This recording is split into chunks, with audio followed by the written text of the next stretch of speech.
Buongiorno e ben ritrovati con l'informazione flash di New Sicilia, i principali titoli della mattina. Incidente mortale nella notte scorsa a Partinico nel Palermitano, dove un'auto con a bordo due giovani di 22 anni è finita contro un garage in ferro, sfondando la struttura per cause ancora in fase di accertamento. Nulla da fare per i due ragazzi che sarebbero deceduti sul colpo. I carabinieri di Favignana, in provincia di Trapani, hanno arrestato un giovane di 18 anni accusato di aver accoltellato due persone. Secondo una prima ricostruzione, l'aggressore stava litigando con la fidanzata quando sono intervenuti la madre e il compagno della giovane, feriti dal 18enne con una lama.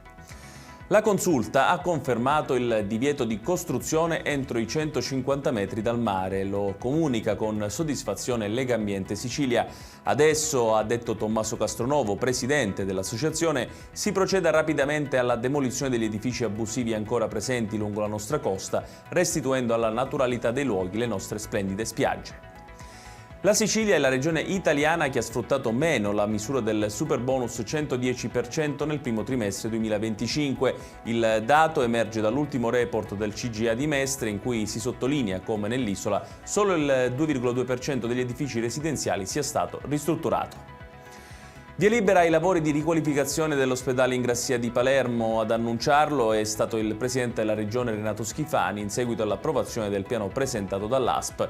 Il progetto prevede un rinnovamento totale della struttura con un costo di 26 milioni di euro.